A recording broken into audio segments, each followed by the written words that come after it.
Ready? Ready? Welcome to the Tuesday, August 13th, 2019 Lawrence City Commission meeting. We will start with the approval of the agenda. The City Commission reserves the right to amend, supplement, or reorder the agenda during the meeting. Does anybody want to change the agenda? Okay. Move approval. Second. Got a motion by Commissioner Herbert, a second by Commissioner Nanda. All in favor? Aye. Opposed? Passes unanimously. Item number B, which is the consent agenda. All matters listed below on the consent agenda are considered under one motion and will be enacted by one motion. There will be no separate discussion on those items. If discussion is desired, that item will be removed from the consent agenda and will be considered separately. Members of the public wishing to speak to an item that has been pulled off the consent agenda will be limited to 3 minutes for comments. Is there anybody on the commission that wants to pull an item off the consent agenda? B5I. Any others? Okay, is there anybody from the public that would like to pull something off the agenda, on the consent agenda? B5H. Any other items? Okay, bring it back here. It's for a motion. Move to approve the consent agenda, including all claims, excepting items B5I and B5H. Second. A motion by Commissioner Ananda, second by Commissioner Boley. All in favor? Aye. Opposed? Passes unanimously. Okay, we'll start with B5H. Is that okay, since it's Sure. first? Lauren?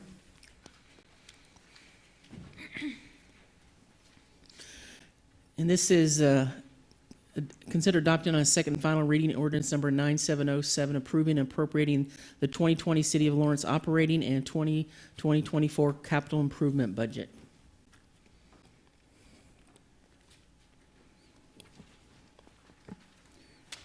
Good evening, Mayor and Commissioners. Thank you for this opportunity to speak.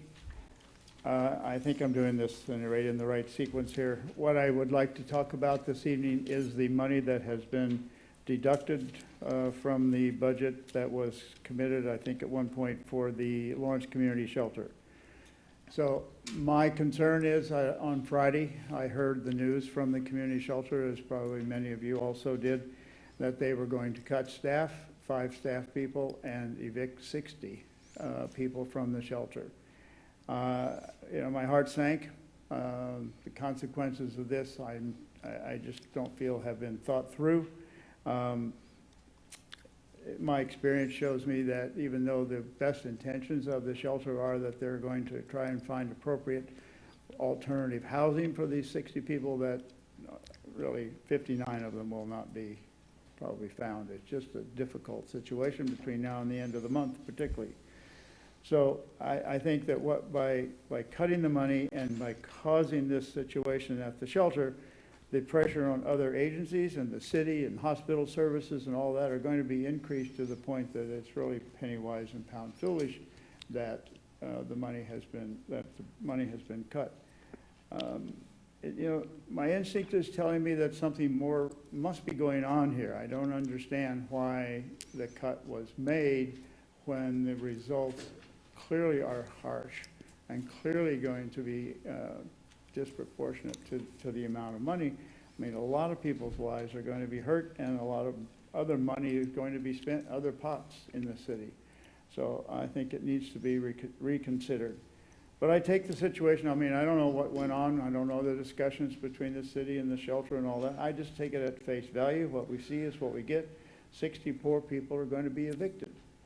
And I can tell you that there isn't room for them outside of the shelter.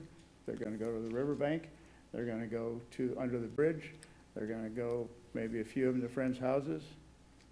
It's a very sad situation. And for me, and I'm sure for you too, but it's not a game. It's a question of lives that we're dealing with here. And it's a community responsibility. It's not just the board, the commission. It's not just the shelter. It's all of us together. We're all in this together. And I didn't get and don't get a sense that for something as drastic as this to happen, that we have all talked about it. and that this is the best thing that we can come up with, well, I raised the question. We're all in this together, and this is a time to work in unity and find a resolution other than putting more people on the streets. Go ahead, finish up there, Lauren. Okay. At any rate, I ask you to restore the shelter cut to the city budget and go back to the table to work out a solution. Thank you so much for your time. Thank you. Thank you. I have some other people here. Do they each get? Yeah, we'll have public comment on this, and then they can speak at that time, okay? Any questions for Lauren? Any questions? Okay. Then we'll open it up to public comment. Public comment on this item?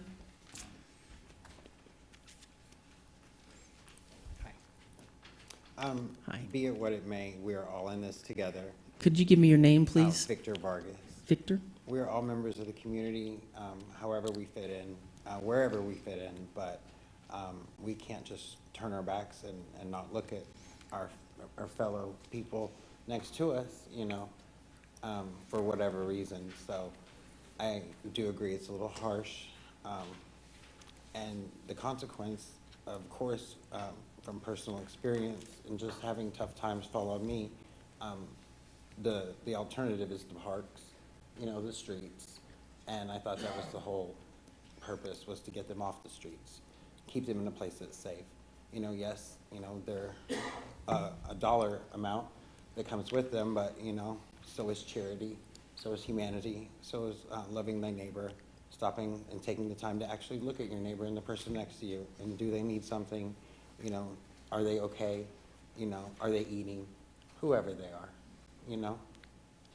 And I think that everybody needs to kind of stop and just take some time to think, you know, what would we do if we were in that situation, and put yourself in their shoes for a slight second, you know.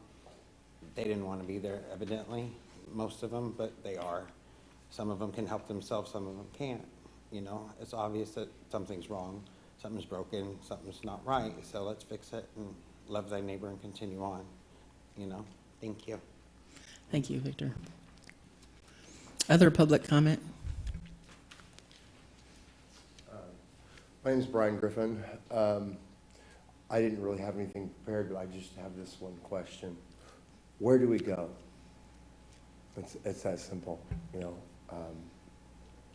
Some of us don't have friends and family here in the community that we can turn to. And like Lauren said, we look to the riverbank and to under the bridge and you know, to, which is not a great option. So I learned last night to just sleep on Mass Street. Where do we go? Thank you. Thank you. Other public comment on this item?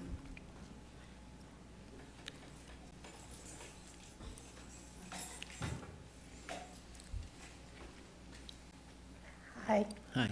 my name is Barbara Jackson, and I wish I would help the homeless. They really need y'all, and they really need to be in the shelter. That's the only place they really got to go. And they couldn't find nothing right now, but it's gonna be kind of hard out there, cause Lawrence is doing their housing like 3 times the rent and stuff. Nobody that got that kind of money to get a house. And they getting jobs and stuff out there, but it's not carrying what they supposed to carry. So it's kind of hard for them to be on the street without any money and place to go. Thank you. Thank you.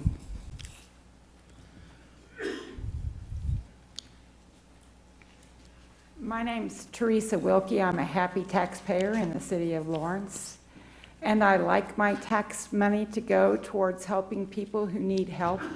And I'm shocked to hear the recent news from city government, let's close the community building where people who need running water go to clean up, to have a bathroom.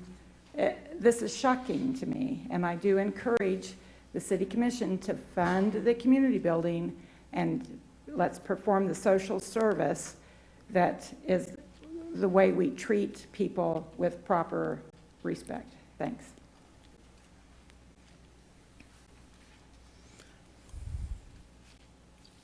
Hi, I'm Ruth Stromberg, and I'm the Assistant Director of the Drop-In Center with Loring Henderson. I have also been volunteering at the homeless shelter for about 5.5 years, and it breaks my heart to see 60 people eliminated from the shelter. And I don't know exactly how finances can be juggled to accomplish this, but it's imperative that something be done for the homeless people in our city. Thank you. Thank you, Ruth.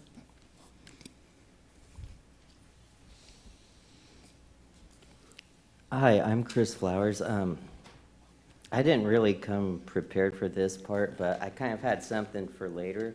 But I was just wondering, how much would it cost to fund like the 120 people just during the winter? Because like December through the first part of March, that's when the homeless really need shelter, especially at night, because that's when people are going to freeze to death. So if we can't afford the whole funding, is there any way we could afford the funding just for the winter months? Because then that's only like a few months, so that's what, of 25% of it? I don't know, it's just something you might consider. And also, I'd rather that the shelter gets the $20,000 that was found last meeting instead of the Chamber of Commerce, and maybe $20,000 could help keep the shelter open during the winter months. Thank you. Thank you, Chris.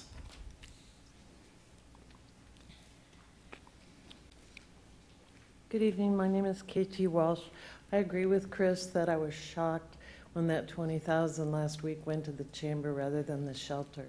I think the chamber could move to a place that had lower rent. They're paying high rent in Hobbs Taylor, and have some savings there.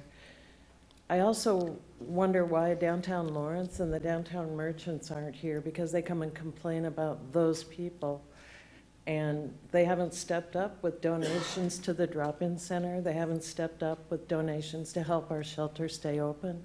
Chris is right. People will die from the extreme heat and from the cold. The library's going to take on this burden of caring for people, more people than they care for already, and it's a beautiful thing that they do. But I would ask everybody to get out your debit card. If you can, throw a little in, come on. I know a lot of us are low income, but we can help with this. Thank you. Thank you, KT.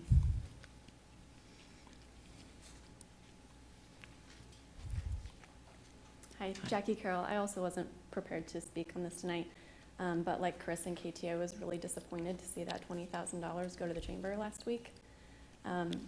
This is a life or death situation. It's an emergency service. I know staff is extremely concerned at the shelter about the wellness of their guests. Mayor, I think last week you were talking about the budget being able to be adjusted every now and again throughout the year. I think it would be more prudent to ensure that the shelter has funding and then be able to adjust away if they're able to get donations or whatever, resources from other places. I do think this is a really important item to consider tonight. Thank you. Thank you, Jackie. Any other public comment on this item? Okay, bring it back up here. Any thoughts or any changes? Well, actually, the item that I had asked to pull may end up being relevant to this. The B5I item I'd asked to pull, when we had our initial work session, July 9th, the conversation, as I recall, that came out of that, we were trying to find, some middle ground. I was in disagreement over the pay raise, but clearly outvoted. Was the main argument for the city commission pay raise was we were looking to get a more diverse pool of candidates. That there are a lot of people that can't essentially volunteer for this, and so therefore we need to raise the wage. And the question I raised was, how does raising the wage today get us a more diverse pool of candidates today when the deadline for filing has already passed? And so coming out of the work session, my expectation was that we were going to raise the commission pay, but that it would take effect in 2021, when it would actually have an impact on producing a more diverse set of candidates, when there will be an actual election where that might impact the more diverse set of candidates. And so I was a little surprised to see the ordinance that we passed taking effect January 1st, 2020, given that the main argument for that raise won't play out in that budgetary year. So back to the item we're discussing here, G, moving that from 2020 to 2021 within the budget produces the more diverse pool of candidates for the next election cycle that was the main argument presented for why this was happening, while at the same time freeing up $64,220 from the 2020 budget. So that would be my thought. So your idea is to move that 64,000 to the shelter Correct. and not have that enacted until 2021? Correct. Okay. So 2021, I mean, it's a one-time, I mean, it is certainly not a sustainable fix for shelter funding. I mean, No. there's no question about that. But it enables, essentially, some. it enables both sides to have a win, I guess. And that, you know, the four of you who voted to raise the commission pay can see, hopefully, that more diverse pool of candidates that was the stated goal of this ordinance. And the shelter can see it. I mean, I still think it would be a reduction in financing for them, but ultimately, you know, $64,000 goes a long way. And frankly, I think it's going to go a lot farther with them than with us. Would that even be possible for us to commit to doing that in 2021? Or would we be encumbering a future commission?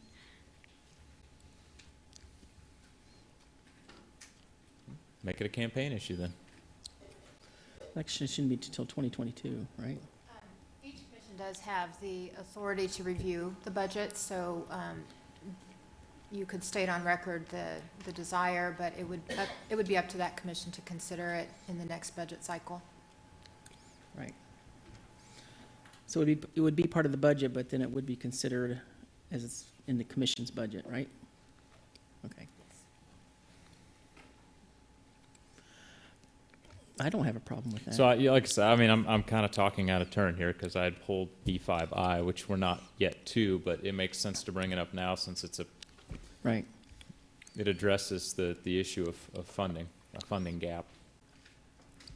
Can we pass the ordinance with a later date, as Matthew has suggested? You could pass the ordinance with a later date, but we'd have to make a note that it would be something to bring forth and budget in for the 2021 Okay, but we'd budget. essentially have the ordinance passed, and then the question would be, are we going to budget Yes. to fund it? Okay. Because I'm not sure I want to go through all the thing about the ordinance again. I'm okay doing what Matthew's talking about, Yeah. but, you know, I'd like to get the ordinance passed. So we passed the ordinance, but within the ordinance, there would be a date as to when it actually goes into effect? Yes, all of our ordinances do have Right. an effective date, so the ordinance that's on tonight's agenda has an effective date of January 2020. So if you pass the ordinance tonight, you could amend it with a new effective date, or you could defer it and we could bring back the ordinance with a corrected effective date for next week. Yeah. So we could change that to January 1st, 2021, Yes. and accomplish what Matthew's talking about. Yeah. Yes? Okay. Yeah, I'm okay with that. This just feels like crocodile tears now. You know, we had this conversation last week, and so now all of a sudden in the past week, everyone's having a change of heart. When last week I was the only one that wanted to give the shelter money. It's just, and it's a false equivalency to the city commissioner salaries. The city commissioner salaries, we're working on those because we wanted a more diverse pool of candidates, but also because we value people's time and what they're dedicating to the city. And so we want to pay them appropriately for that. So to say that you're going to do this grand gesture now of cutting, the pay of future commissioners, and when you didn't want to fund the shelter last week, it's just crocodile tears. I don't think it's a matter of not wanting to fund something. It's a matter of how the dollars shake out. Yeah, well, now all of a sudden Well, this to week. be fair, I did we had vote it all against it set last up. week as well, so this is not new for me to oppose giving myself a raise. And I think there's merit to be said. I know I got some emails this week about not voting for a pay raise until after there's been an election, after you've gone through an election. That's typically how it's done in government. Well, I specifically remember Commissioner Herbert telling us to not worry about emotion or anything like that when it comes to giving more money to the shelter. I'm not worrying So- about emotion. I'm saying that I think the You wanna money give could more be money to better. the shelter now, This so isn't clearly emotion, it's something is about the changed. most Let's practical let one use of person talk, funding. please. Just crocodile tears. Okay. So, to be blunt about it, there is an election right now. Right. So, for it to take effect after the election, it will take effect after the election, as is as is in the ordinance now. So, But you have commissioners on here who aren't. you'll always Correct. have commissioners who aren't up for election. Diane, So, I can you mean, we remind could us of the phase last this. raise that then turned around and got rescinded the next year? I don't recall the exact dates of that, Commissioner, Ms. Wheeler does. I think Tony's got We've already something. seen this happen. I can do that. In January of 2014, the commission did have a proposed ordinance that would raise the pay of commissioners, but it would not be effective for the commissioners until they had each been reelected.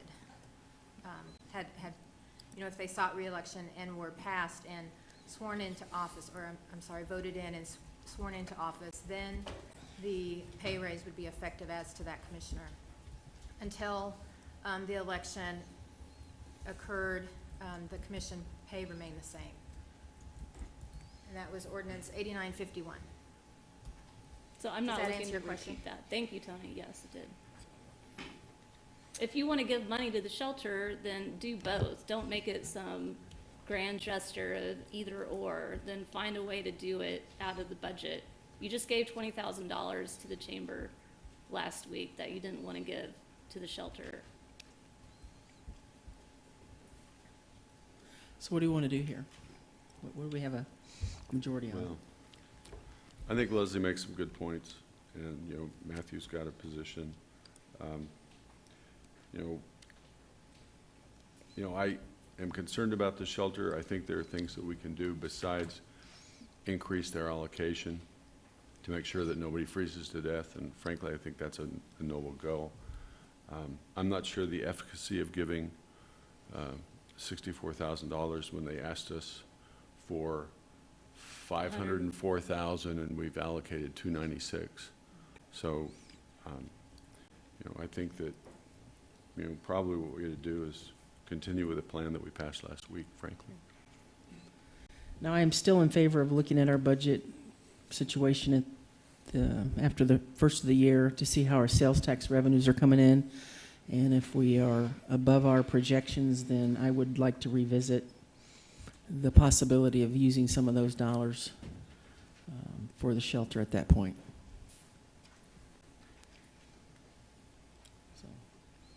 So I guess we're kind of convoluting the two issues that were pulled. Yeah. So I'll continue in that vein. I would say that there are people currently on the commission who are in unforeseen circumstances from when they were running that, and by some people, I mean me, I wasn't expecting to be a single parent. I wasn't expecting for my organization to be flattened and have to find a new job. I wasn't expecting to have to support the other half of my family as well. And so looking at, next year, the possibilities that would allow me, as I've said, to work remotely one day a week, because I acknowledge the increased role that the mayor has. However, I'm not tied to that, and I was ready and willing to make that sacrifice in the way that I best can. So I guess that's my piece on that. One of the things that I thought about a lot as we were looking at this budget is how to fund the shelter. And, you know, one option as we think about that was raising the mill levy. And in thinking about that, in order to fund anything, I would hate to spread this cost throughout the entire city, further making it more difficult for folks to be able to have affordable housing by increasing those taxes, because our property values are constantly going up. And thinking about the fact that more than half of our community does not live in poverty, and I really think it's time for them to step up the plate as well, not leaving this on the shoulders of the taxpayers who can barely afford to remain in their homes, and not leaving it on the shoulders of the people who have come together to care about these issues, who are often in similar financial straits as the people who are experiencing homelessness. So I don't think that's necessarily any kind of solution going forward, but it's certainly an indication of my thought process. And I really, really do think that it's time for us to call on that percentage of the population who is not staring down the barrel of being homeless, of experiencing homelessness. And for so long, we've allowed all of our taxpayers to contribute to this. So regardless of what we decide to do as a commission, I really put that call out to our community, to the people who can afford that, and who have a responsibility to make sure that this community functions well and our humans are safe. So what are we, so we're leaning towards just passing the budget as it is? Is that what I'm hearing? I think we should take the $20,000 that you all wanted to give to the chamber and give it to the shelter. Is there any appetite for that? No? Jennifer? I offered both the last time that we talked about it, so I would go with the will of the commission. Okay. Tough call to make when you haven't publicly announced that conversation happening, and you Yeah. have one side present in the room and the other side not. Not, yeah, that's true. So, It's not that I'm worried about not giving it to the chamber. You know, I like people in the chamber, but I'm not worried about people in the chamber starving to death.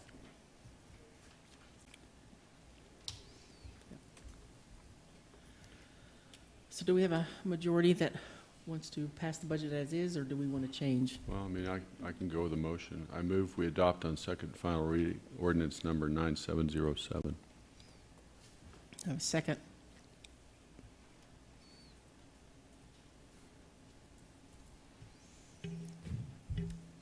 Was that a second, Mayor? No, I said, do we have Oh. a second? Yeah, I'd second that. So we have a motion by Commissioner Boley, a second by Commissioner Herbert. All in favor? Aye. Opposed? It passes unanimously. Okay, we go on to item B5I.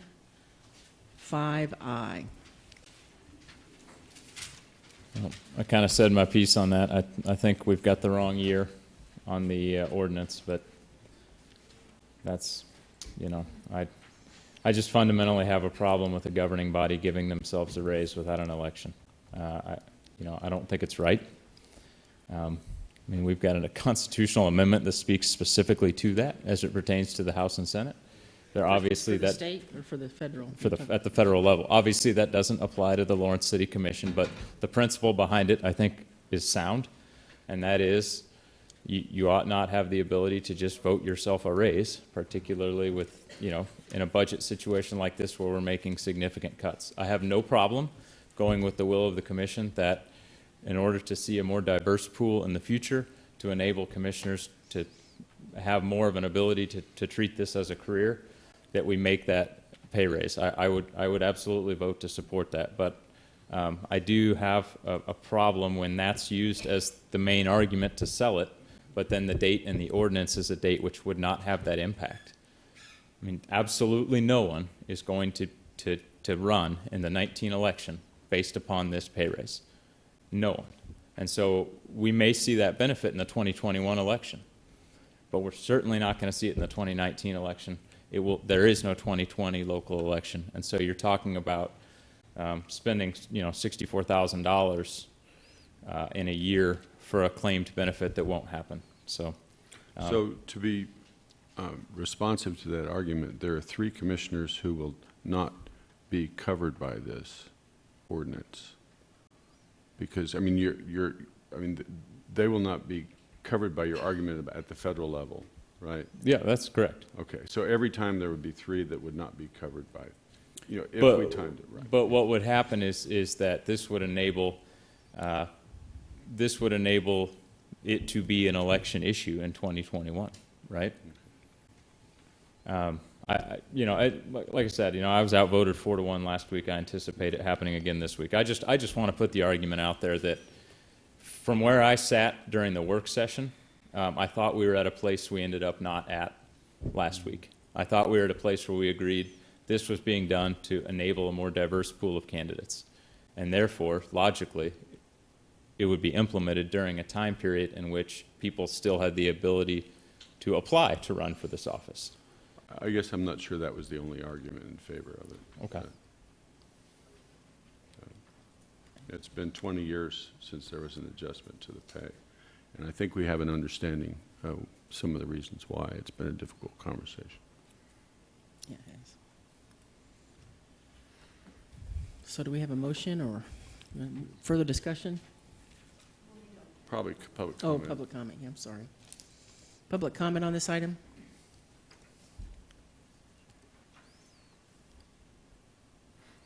Okay, bring it back up here. Anything else anybody wants to say? I move we adopt on second and final reading ordinance number 9708. Second. Motion by Commissioner Soden, a second by Commissioner Bowley, all in favor? Aye. Opposed? Nay. Passes 4-1.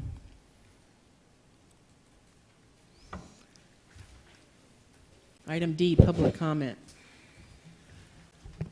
Addressing the commission, the public is allowed to speak to any items or issues except those scheduled on the consent agenda or regular agenda portions of the agenda, after first being recognized by the mayor. Each person will be limited to 3 minutes for public comment. As a general practice, the commission will not discuss or debate these items, nor will the commission make decisions on items presented during this time. Rather, they will refer the items to staff for follow-up if necessary. Individuals are asked to come to the microphone, sign in, and state their name and address. Speakers should address all comments and questions to the commission. Do we have any general public comment on items that are not on the regular agenda? Hi, I'm Chris Flowers. As you all know, the community shelter needs money, which the commission is not willing to give them. Hey, Chris, This is an This is- idea for this- how to raise money. okay, this is just about general comments that are already not on the agenda, and that's on the agenda, so. If it's for a fundraise, like how to Okay. raise funds. But I mean, it could be for anything, not just the shelter. Yeah, it It's- can't be anything related to our budget items and Okay, what I'll you're save talking it for about. next week Okay, then. thanks a lot, Chris, appreciate it, sorry about that. Any other general public comment?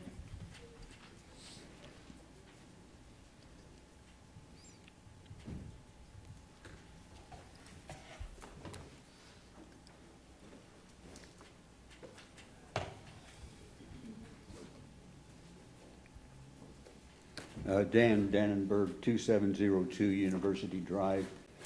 This is my little rat 'em out book. And I use this to make notes of situations where I think code enforcement should become involved.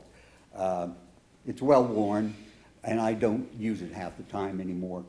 On August the 8th, I sent a list of about 18 different situations around my neighborhood where there was trash stacked out in front of the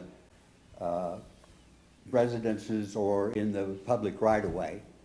And these residences are mostly owned by non-resident owners, some of them out of town.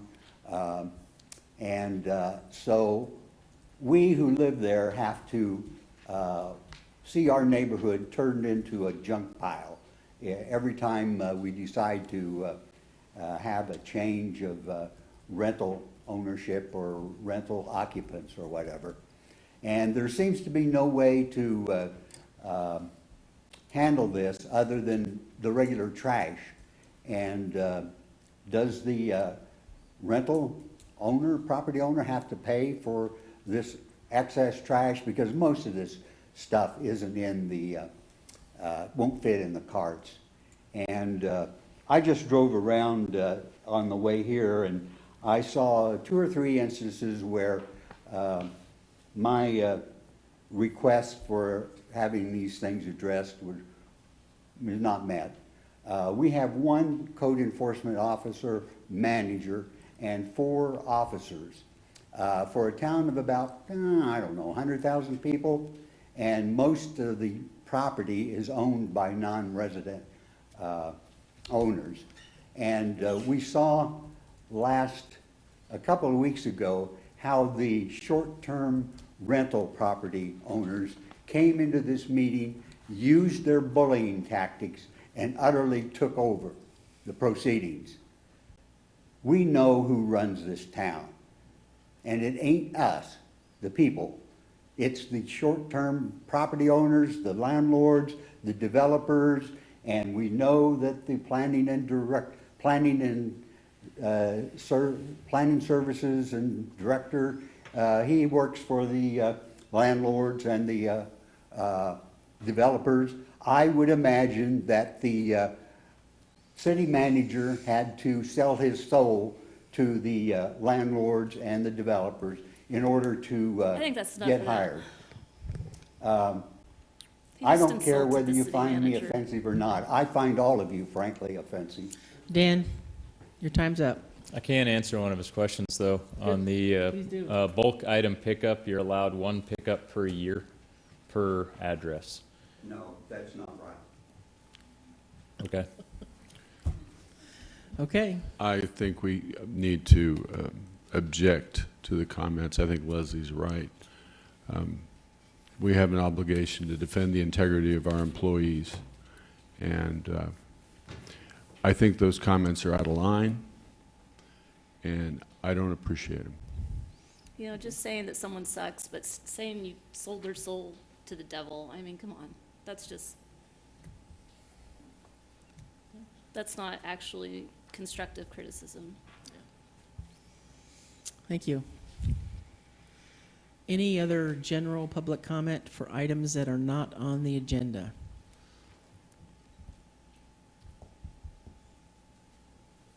Okay, we'll move on to the regular agenda items. Item E. Receive proposals from the city and members of the Lawrence Professional Firefighters, IAFF Local 1596, concerning wages and/or fringe benefits and/or working conditions, and schedule a public hearing.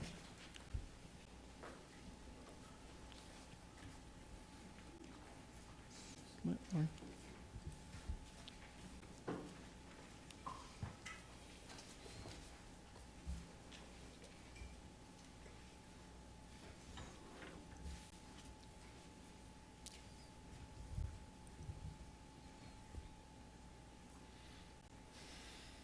Good evening. I have been asked to come up this evening to discuss with you about scheduling a public hearing for consideration of the 2020 IAFF Memorandum of Understanding with the city. Just as a reminder, the city is using its 3 guiding principles in moving through this process of being market competitive, internal equity, and management rights. A few of the things, I tried to outline a few of the things that I believe both the city and the IAFF value in this process, and that is the safety of our firefighters, minimum staffing, market competitive wages and benefits. The city has additional responsibilities for fiscal responsibility and internal equity, and placing authority where the responsibility lies with the city manager, the chief, and the city commission. And I believe that the IAFF Local believes that they have the ability and need the ability to have input on department policy, options for conflict resolution at an employee group level. The scope of the negotiations, the city has taken a comprehensive review of the entire agreement as it aligns with Resolution 6817, and as we have been doing with most of our agreements, not only with our employee groups, but throughout the city with our contracts, and looking at past practices and whether they should be archived in the agreement. It is my understanding that the IAFF has limited their scope of interest for the negotiations to 6 main items that they have of concern, and maintaining some of the decision-making items outside the scope of the resolution, and also have an interest in keeping some of the past practices in effect. There are some major differences, and this is why we are at impasse and reaching the area where we need to schedule the public meeting for you to hear the areas of differences, and they are in a few major categories. The first being longevity, which is a payment that's made once a year to employees with a certain level of tenure. The disagreement surrounds the amount of that payment, and also something that I call a sunset clause, which means that there is an ending date for which future employees would not be eligible for this payment, and in this case being January of 2020. We are in disagreement at the grievance procedure for a city violation of the MOU for the employee group, something called most favored nations, which is something that when another group gets something, this group would as well. A work comp, 100% wage replacement clause, a sick leave cap that has been proposed to be removed from for this group of employees, a 5% pay increase that would accompany a pay plan structure for 2020, the term of the agreement, and a list of what we have all termed as process articles, which include a letter of understanding, which we talked a little bit about last year with the LPOA. Those are the list of things that are still open for conversation and not in alignment, but I don't want to make you think that there are not a lot of areas of agreement thus far in the process.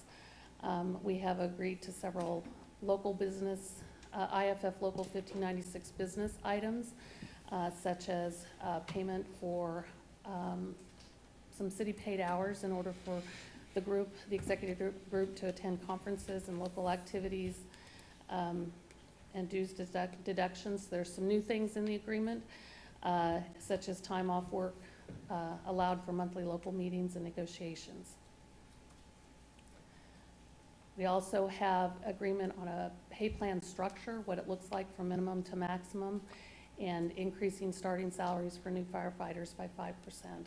We are also both in agreement on a general wage adjustment for 2020 and for the existing merit increase program.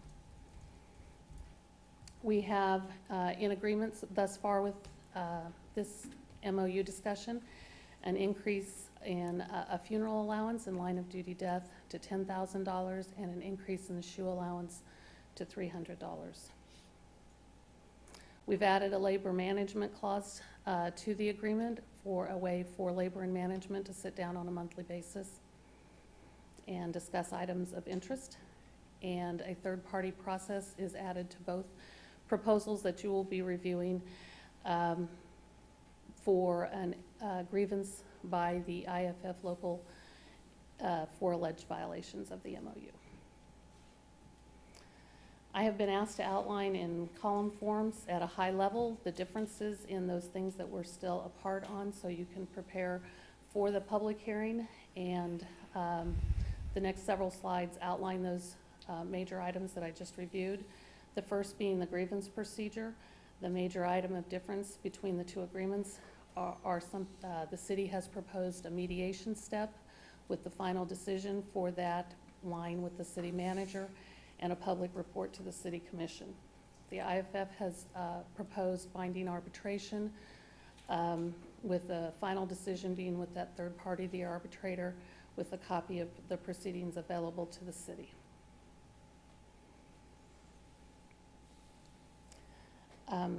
Again, with the grievance procedure, the city language is violations of the MOU involving the membership as a whole, with the cost paid for this mediation by the local, and the IAFF has proposed language issues to include this grievance for issues that are felt to involve the membership as a whole as it relates to the MOU, with the cost sharing feature rather than borne by one party or the other. I think the last bullet on here is in both agreements of utilizing all other measures to resolve a disagreement before using this process.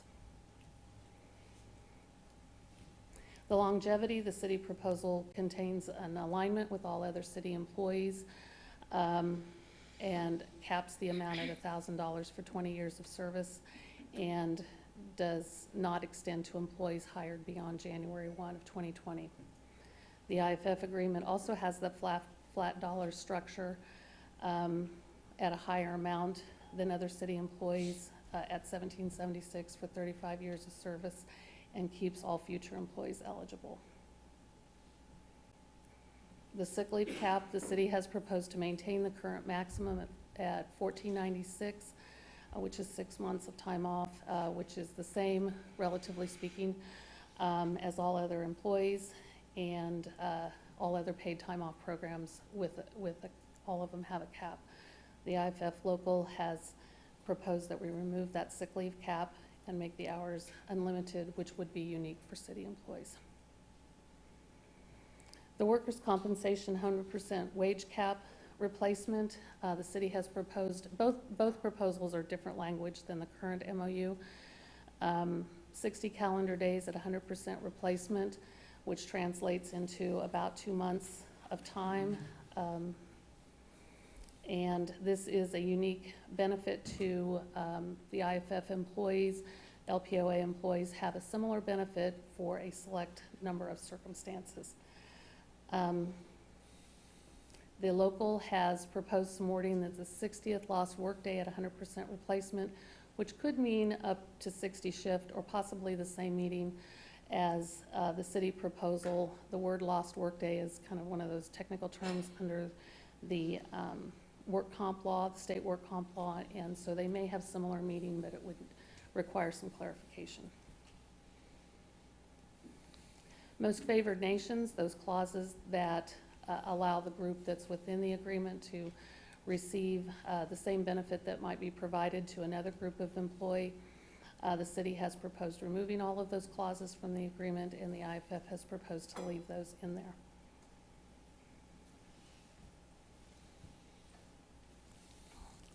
The group, there's a group of process articles. It's a list of articles that do a number of things. They clean up wording, they add a letter of understanding to the city proposal, adds a letter of understanding, an amendment procedure. It recognizes the current policies and procedures and limits the scope to the current MOU agreement. And the IAFF Local 1596 has proposed to maintain our current language that we have in most of these areas. The term of the MOU is different in the final proposals. The city has proposed a 3-year agreement to expire 12/31/22. The IAFF has proposed a 1-year. The one additional amount that the thing that the city agreement has is it also has provisions for general wage adjustment in those subsequent years of the agreement. These are some other items that are also out there that are remaining undecided.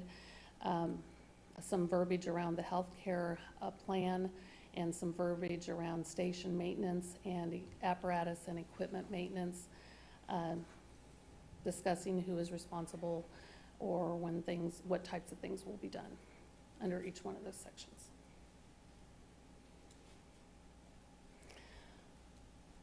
What I'd like to spend a couple minutes with you doing is discussing what impasse means and what the responsibilities are for the City Commission under Resolution 6817. We are currently at impasse. We have made a diligent effort, both parties, I believe, to attend and work on this agreement. We have been meeting since April 25th through June 29th before the impasse date, which was July 1st.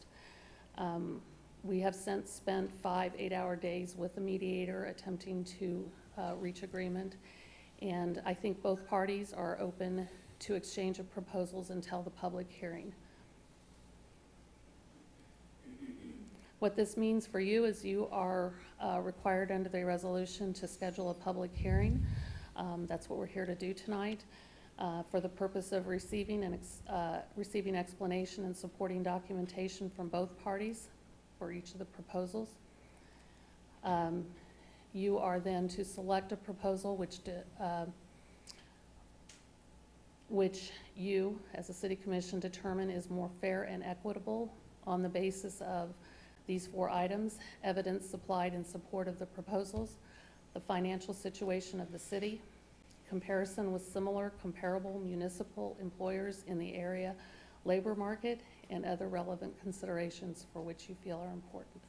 Does that mean we don't do just, so you have 6 items, we have to accept the 6 items as a whole for either the city or the IAFF, You have to accept one agreement or the other agreement as a whole, not piecemeal? not piecemeal.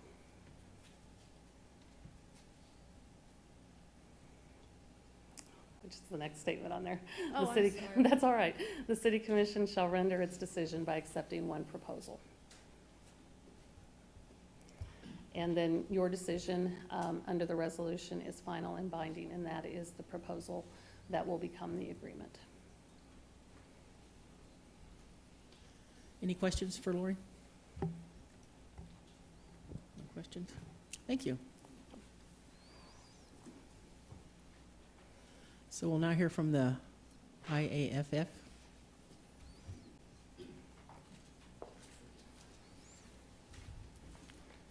Thank you.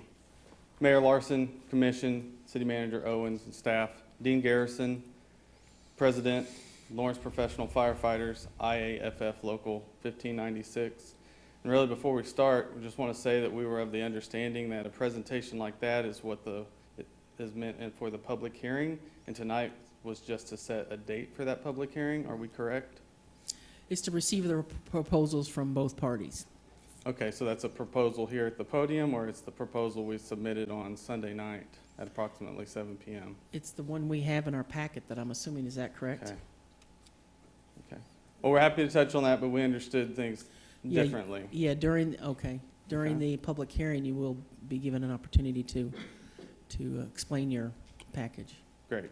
But we have received it, so whether Yes, you sir. present it tonight or not, Okay. we do have Well, we'll it. just touch on the big stuff real quick because that presentation was quite misleading. There are a few areas of which we haven't reached agreement. I can assure you that we've worked diligently since April 15th to accomplish that. One is binding arbitration. Many sections are tied to that ability. Essentially, this is to grieve a misunderstanding or misinterpretation of contract language and have third-party conflict resolution, meaning a third party, neither the local nor the city, will decide what that contract language means. That is fair process. The other big thing would be a compensation piece, specifically longevity. We expected that to go before the commission, as it has been something that came from the commission and has been applied to other city employees. We do have an alternative to solution. Had we been present when that decision had first been made with the LPOA contract, we would have presented it and possibly changed the course of things. Backtrack to the other aspect of compensation, which is a wage increase, and duration is directly tied to it. That proposal was received by us at the same time it was received by you. That is a new proposal of which we are quickly trying to develop a counter to and prevent having to bring it to public hearing. We're not very far apart on compensation, but now we weren't very far apart with compensation, but now with a new proposal, we have to look at it differently. The work comp language, what was presented is not what's in our contract, so please take a second look at that. That is tied to our proposal of changing our sick leave accrual maximum. And then the last thing that's somewhat different is the most favored nations language. That is used as a spin that we say we get everything we negotiate for and we get everything that every other city employee gets, which is far from the truth. But there are some standardized benefits for all city employees, and should one of those things change, such as a holiday, then it should change for us regardless of contract. So if you have any questions, comments, concerns about what you're looking at, don't hesitate to reach out to us. We can explain further. We can provide the supporting details. It's all very straightforward. Our proposals are short. They were based to the time frame of April 15th to July 1st of what we thought we could realistically get through and reflect the recent compensation study. So, thank you. Thank you. Do you have any questions for Dean? Thank you, Dean. Okay.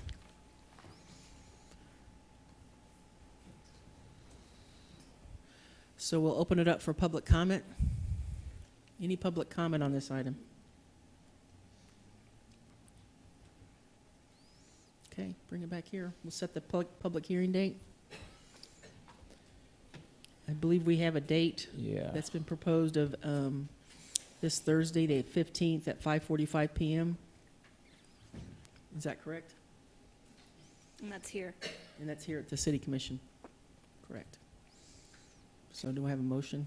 I move we receive proposals, and I guess we're setting Thursday, August 15th, 2019, 5:45 PM for the public hearing. Second. Motion by Commissioner Soden, a second by Commissioner Herbert. All in favor? Aye. Opposed? It passes unanimously. Okay, we're going to commission items. We'll start with the future agenda items to add. Anybody have anything? Nope. Okay, we'll go on to item number 2, which is the future work session items to add. Any? Okay. And item 3, any other items, miscellaneous commission items that anybody wants to discuss this time? I have a question.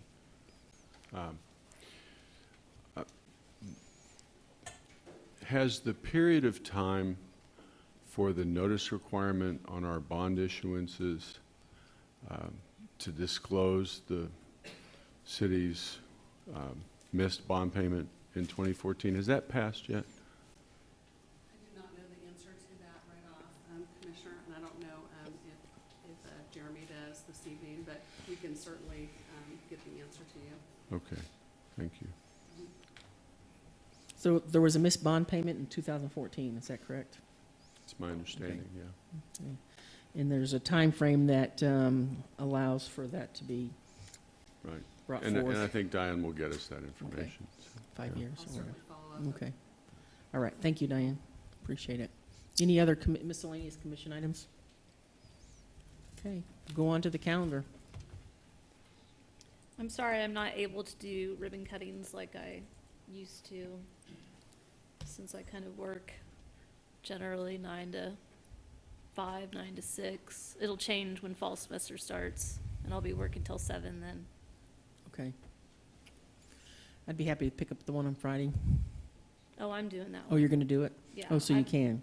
Yeah, I got permission to come in at 9, Okay. Got it. but I Any- just appreciate the future is what I'm trying to say. Any other items on the calendar we need to add? Okay. Move that we adjourn the regular city commission meeting and enter into the work session. Second? Motion by Commissioner Herbert, a second by Commissioner Boley. All in favor? Aye. Opposed? Passes unanimously. Okay, so we're moving on to the work session. So the work session provides an opportunity for the City Commission to discuss items in greater detail. As a general practice, the Commission will not make decisions on items presented during this time. Rather, they will refer items to staff for follow-up if necessary. Public comment related to the work session topics will be allowed at the end of the discussion on each item. Each person will be limited to 3 minutes for public comment. The only item we have on our work session is to receive a recommendation from the Sustainability Advisory Board regarding fees for plastic, single-use plastic and paper bags. Hi, Jasmine. Hello. Mayor, Commissioners, my name is Jasmine Moore. I'm the Director of Sustainability for the City of Lawrence and Douglas County. Today, I'm going to introduce the topic for the work session, and then I'll turn it over to Jackie Carroll, who's the chair, and Michael Steinley, who's the vice chair of the Sustainability Advisory Board, for a more comprehensive presentation. So a little over a year ago, a group of fourth graders made a presentation to this body about the damaging effects of plastics, and they challenged the city to take action. Since then, the Sustainability Advisory Board has been researching the topic of single-use plastics and best practices for reducing the use of plastics in our community. Today, the recommendation you'll hear from the Sustainability Advisory Board is to institute a 16-cent fee for both plastic and paper bags. This recommendation is the result of many meetings, multiple iterations, and responsiveness to emerging findings throughout the year. Should you choose to move forward with this recommendation, the City of Lawrence would be the first city and community in Kansas to implement a fee or ban for bags. And the challenge with that is that being the first means that there's a steep learning curve. And with that, based on your direction, staff from multiple departments would engage in further research regarding legal review, infrastructure, staffing needs, and recommendations that would be associated with whatever direction you take. So I just wanted to let you know that based on your recommendation, we'll pull together a staff team to do further research to figure out how to implement whatever your final direction is. So with that, I'm going to invite Jackie Carroll, the chair of the Sustainability Advisory Board, to begin the presentation.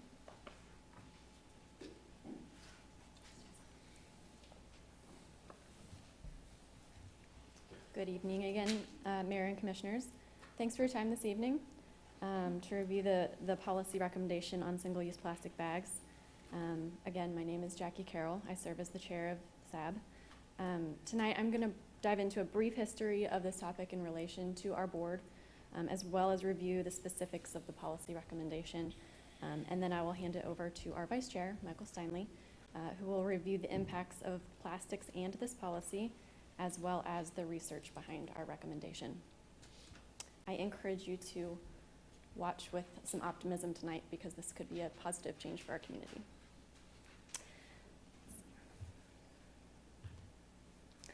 So all the way back in November 2015, we received a visit from a member of Lettuce, Lawrence Environmental Teams United in Sustainability.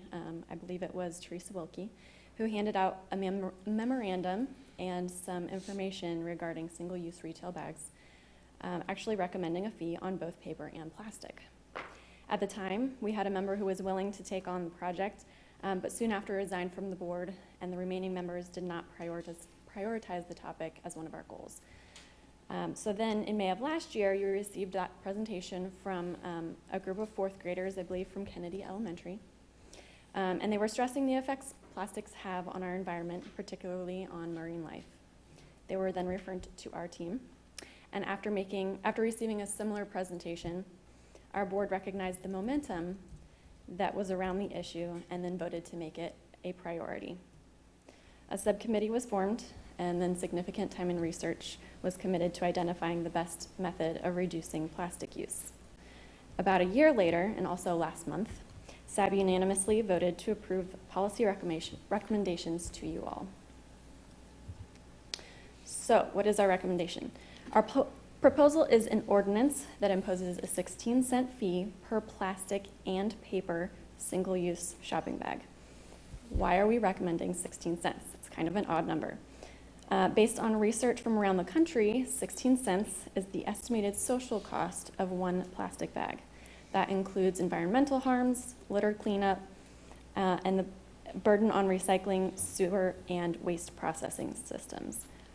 Hopefully also the odd number will kind of catch people's attention. Additional policy details that we are recommending include that bags for bulk foods, raw meats, and seafood are exempt. Retailers that offer single-use plastic bags will clearly display materials that state the fees and explain the rationale behind them. I'm going to skip the first bullet for just a second. We recommend that the revenue collected from this fee is allocated to, 1, addressing administration and evaluation costs to implement the policy, which includes collecting baseline data for the first 6 months prior to the program launch. 2, supporting local environmental education and initiatives. And then 3, supporting programs for low-income Lawrence residents, which should include access to some free reusable bags. And then ideally, those would be both sturdy and not made of plastics. Okay, so I wanted to explicitly state that this is not a policy intended to raise revenue. Its intent is to change habits to reduce plastic creation, consumption, and waste. We hope that this is not a long-term policy and that there will be more environmentally friendly single-use plastic bag options soon. Long-term critical programs should therefore not depend on these revenues. And then the final 2 details of our recommendation include that there should be an educational campaign at the launch of the policy and then annually thereafter, and that the members of our board should review this policy every 12 months to determine whether and what changes are needed. So now that you have an overview of the full policy recommendation, I'm going to turn it over to our vice chair of SAB and the lead on the plastics subcommittee to explain the impacts and research behind the recommendation. Michael Stanley.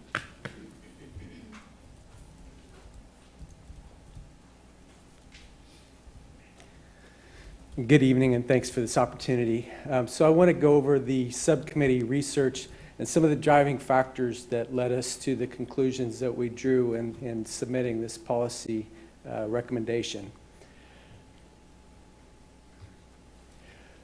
So when we set up the subcommittee, we knew that there was a lot of research that we needed to do. We didn't want to short shrift it. We wanted to put a lot of emphasis on research and really look at it from a 3-tiered approach. 1, what is the environmental impact? Does the environmental impact justify a policy? What's the social impacts? How can we implement a policy and minimize the impact, the social impacts? And then what are the business impacts? What are the economic issues? What logistical issues might there be in relation to a policy of this sort? And then the 4th item there is actual policy research. I mean, we have people on our board that can kind of address the first 3 issues. What we don't have is a lot of expertise necessarily in policy and implementation of policy. So we are lucky enough to have Dr. Rachel Krause, who's a MPA professor at the University of Kansas, who is on our board. She served as kind of a co-chair of the subcommittee. She utilized 2 classrooms, or 2 sections of her class, a master's level course, to do actual empirical research on policy and determine the best opportunity to reduce the use of plastics and sort of change behavior, as Jackie indicated. So those were some of the things that we framed initially. Jasmine and I went to we did presentations to the 2 sections of Dr. Krause's class to kind of frame the research for them and then let them run with it and sort of frame it in a very empirical manner. So I want to go through the findings of all of those four topics, first starting with the environmental impact. Some of the characteristics regarding plastic bags is that they typically have a useful lifespan of about 12 minutes from store to home, and then they take decades to decompose. So there's a big gap between how long it's used and how long what it degrades, what the degradation properties are and how long it takes. Plastic bags are not easy to recycle, as I'm sure most of you have been aware of, and given our single-use recycling that we've implemented in Lawrence. That is one of the things that doesn't go in the stream, and statewide studies have indicated that recycling rates are actually about 1.5 to 5.4%. So as much as bags get collected in bulk form, a lot of them don't actually reach a recycler. A lot of that has to do with market-based recycling and the fact that we have pretty much completely offshored our recycling capabilities. So if China decides, for example, that they're not going to take our stuff, then the stuff sits. And I'll get into a little bit more about that later.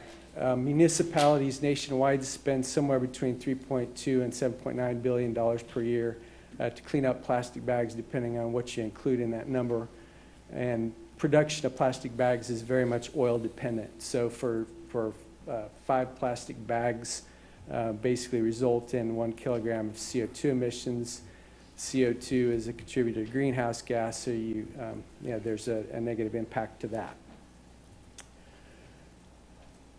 As far as global ecological issues, the sheer volume of plastic in the waterways is really choking our waterways and making it having a large impact on aquatic wildlife, which I'm sure the students actually brought to our attention, as I know they did to yours as well.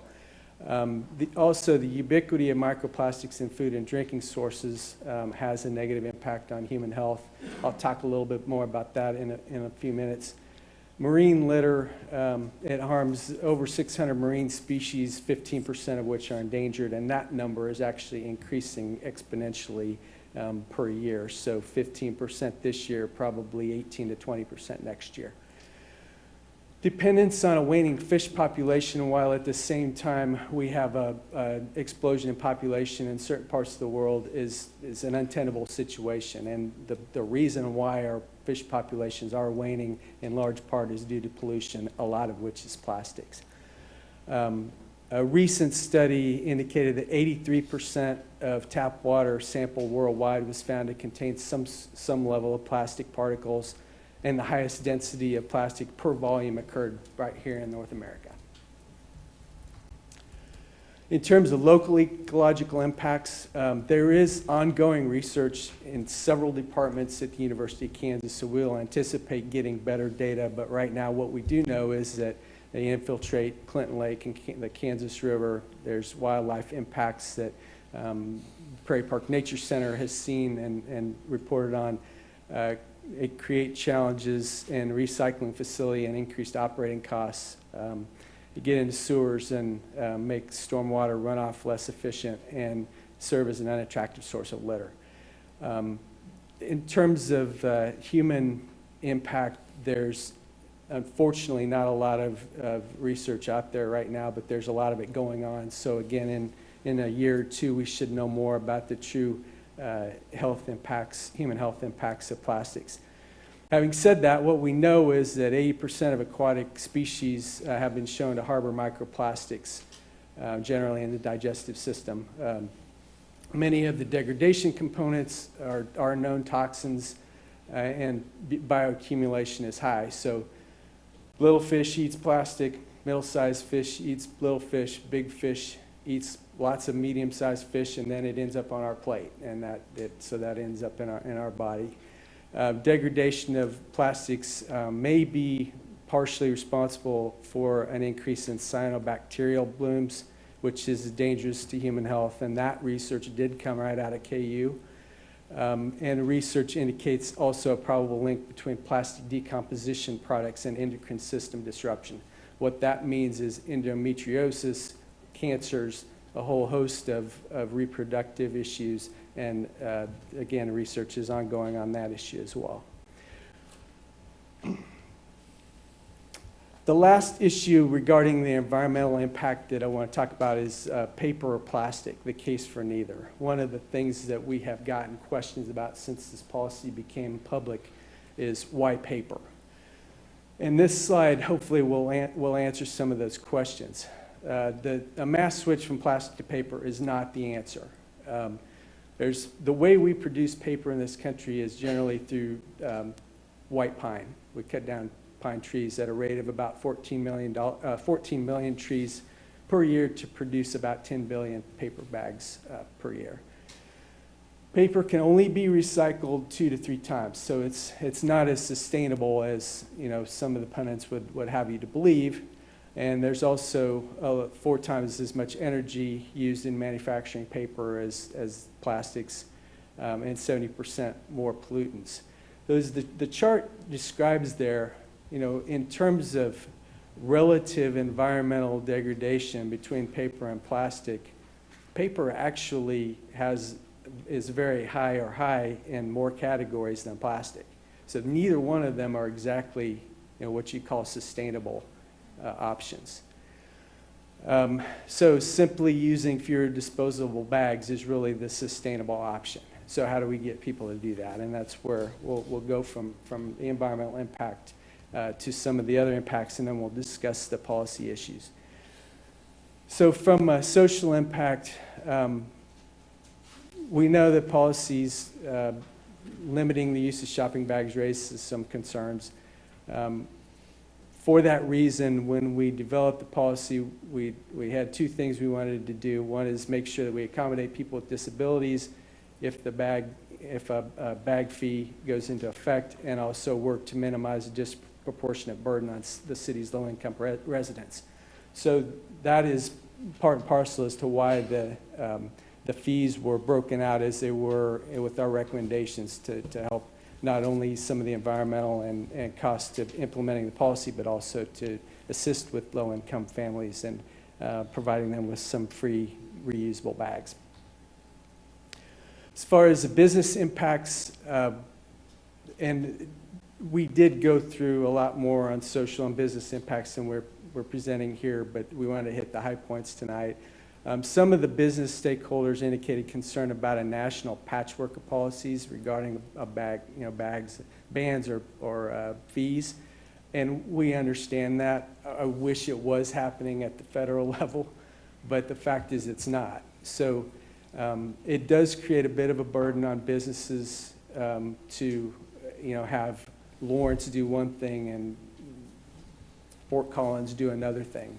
For a national business, it is sort of a headache, but it's not insurmountable. I mean, there's a lot of cities doing this outside of Kansas.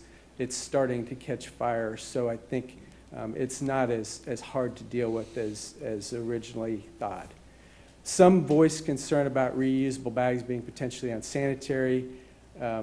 Talking with folks at Aldi and some of the other stores that already have more or less a bag ban in place, it hasn't really been an issue.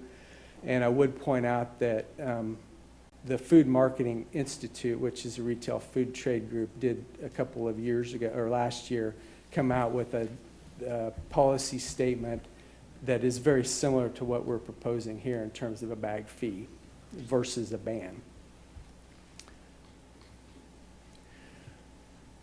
So having gone through that, I want to go through the research findings, some of the high-level points that the MPA classes came up with and ultimately fed the policy recommendations that we provided to you. In terms of research findings, single-use plastics, what we're defining them as is 4 mils thick or less. Right now, a standard shopping bag is a 1/2 mil thick, as it says there. What we're trying to avoid there is having somebody actually get a slightly thicker bag and calling that more permanent. That's not the case. Bags up to 4 mils thick are basically not reusable. I mean, you might be able to reuse them to pick up your dog's droppings, but that's about as far as it goes. Two main policy alternatives were considered: a plastic bag ban with a 10% or 10 cent per bag fee on paper bags, and then the 16% bag fee on both paper and plastic. Each alternative was assessed based on 3 criteria: ability to achieve reduction of single-use plastics, obviously effectiveness, operate at low net cost, and then avoid a disproportionate burden on disadvantaged groups. So the policy proposal came out to this 16 cent per bag fee charged upon checkout for both plastic and paper bags. The assumption is based on research from cities that have implemented a ban or a fee, or that about 60% of the bags will eventually be, shoppers will avoid using them, and 40% of the time they'll actually opt to purchase paper or plastic reusable bag, or plastic bag. This is kind of the middle estimate of the range. Some cities have had better luck, other cities have not had as good a luck, so 60% is a fair assessment. So the predicted outcome is a reduction of disposable shopping bag use of 17.82 million bags a year. That's a pretty substantial reduction. Approximately almost 12 million bags would be sold at that 16-cent a piece cost. The breakdown of that on an annual basis is $20 per person or $80 for family of four. And then the estimated fees collected are roughly $1.9 million. What we have suggested in the policy proposal is that about half of that go to environmental initiatives, including those costs associated with implementing this policy, and the other half going to disadvantaged low-income residents to offset the cost of this policy. Not as a standalone recommendation, but in addition to that 16-cent charge, we're also recommending an education campaign and reusable bag giveaway. And based on an annual education campaign, as Jackie alluded to, and then the first round of the campaign would coincide with initial implementation of the policy, and then coincide with the start of the academic school year. So we want to be cognizant that, we get 22,000 students in here every year, then they might have forgotten some of the issues. So we want to do that educational blast when they get back and try to make good environmental stewards out of them as well. Action items are also indicated in the policy recommendations briefing. What we want to stress that, as Jasmine alluded to, we painted some broad strokes. We've done some pretty in-depth research regarding the causal factor or the causal reasons why we want to implement this, and also the policy recommendations behind it. It is empirical research, and I'm proud of Dr. Krause and her class for what they did. They did a really bang-up job of providing us with good, solid information. There is, however, a lot of room for flexibility and creativity, and we do. This is going to take some help from staff. It's not fully baked. We wanted to get it to you and get your insights on it, but there is some work to be done. So in conclusion, in addition to the recommendations in the actual policy, there are some things we want to bring to your attention, and it's in the policy briefing as well. Other plastics and policies, or other plastics are pretty rampant in our society too. In fact, the children that came and talked to us talked about straws too. This is a big enough, difficult enough issue that we kind of wanted to take it one step at a time, so we chose to deal with bags first. I would anticipate at a point in time we may look at some other plastics and provide some additional recommendations to you at a point in the future. There needs to be some research regarding legitimate biodegradable and non-toxic packaging. There's a lot going on in the hemp field. I know that there are some bags that are allegedly completely biodegradable that are being used in Australia and Canada right now. We have not been able to get our hands on one yet, but if I'm hopeful that we can and maybe do some field testing as to whether or not it is truly biodegradable. Sometimes things are advertised better than they actually turn out to be. And the future of recycling is also something we need to keep at the fore, because, as I said, we have market-based recycling in this country. If China decides that they're not going to take our stuff, and they often do, it sits. In fact, I know our own MRF has stockpiled periodically, certain types of plastic. We can't let that build up. We have to count. I think, this is, again, more of a national issue, but it's worth noting, we need to be able to recycle in the country. So we'll keep our eyes out on that and keep you apprised of developments there too. But this is truly an adaptive issue. It's not a technical issue. It is in some cases, but it's largely an adaptive issue.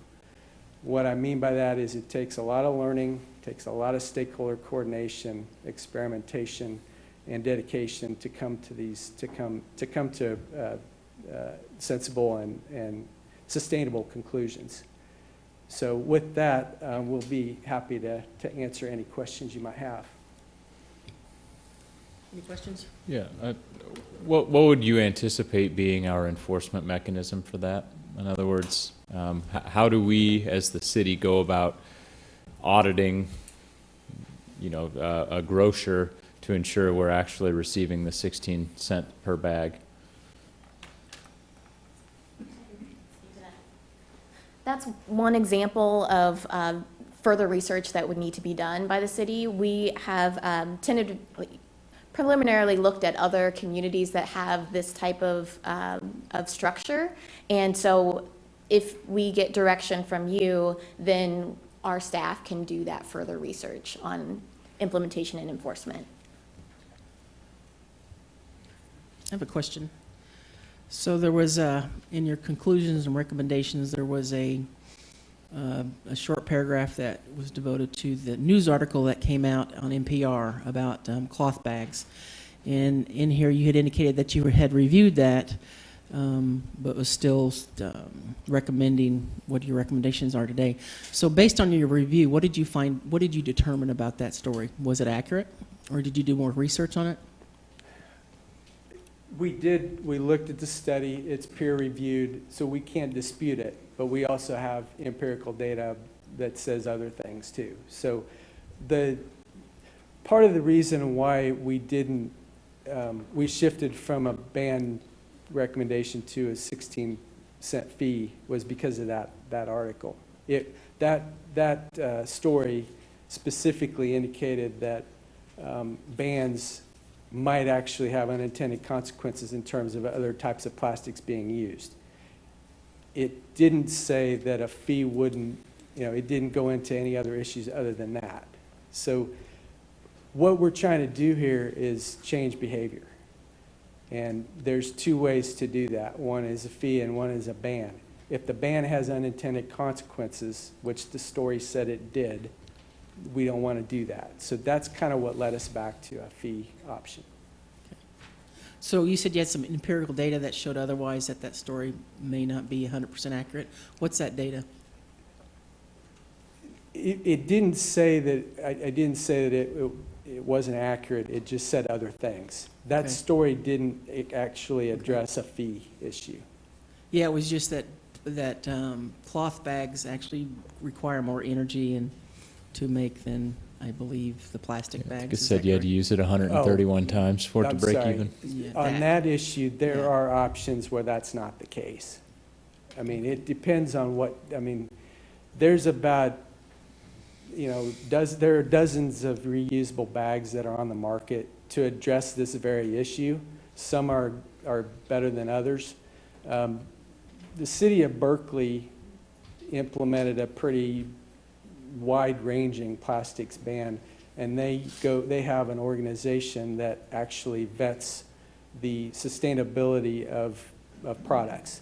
And it's not a California-based organization, it's a nationwide organization, and that's where I would suggest we go to look for options in terms of reusable bags. Because they've been vetted, they've gone through some testing, and we know how much impact they have and whether or not ultimately they are biodegradable as well. Okay. Cotton is, obviously, but there's a lot of input that goes into that, so we want to avoid that. So I wouldn't mind seeing what your empirical data is at some point. Okay. Since Sure. you indicated you have it. Okay. Other questions? So are you proposing that this would go to all retailers in the community, or is this grocery store specific? All retailers. Okay. And this might be a staff question that we look at if we move forward on this, but whether or not it would be possible to eliminate that fine or that fee for people who are on WIC or disability or other federal state food assistance or something like that through those retailers in order to supplement the free bags and things like that? Yeah, We wouldn't be opposed to that. I mean, that makes sense. Hopefully, we'd catch them in the free bag, giveaway.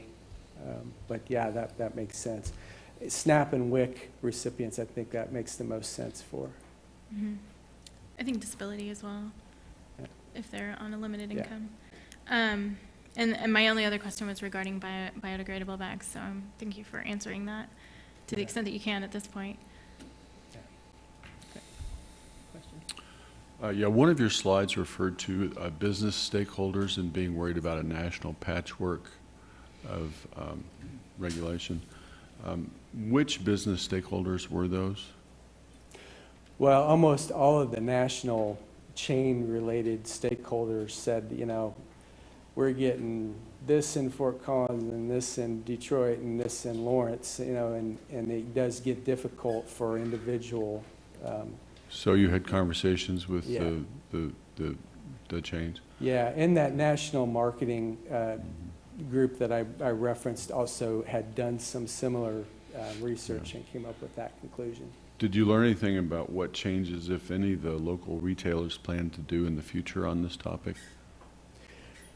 Well, not during the research. We've heard things, in the news lately. Kroger's obviously going in some good directions. Target has made some intonations, although they haven't come out and said, we're going to do this, we're going to get rid of them or use biodegradable bags or something. So there's a lot of momentum behind it, but again, because it's not being addressed at a national level, people are hesitant to jump in there. Yeah. How do you define retailer?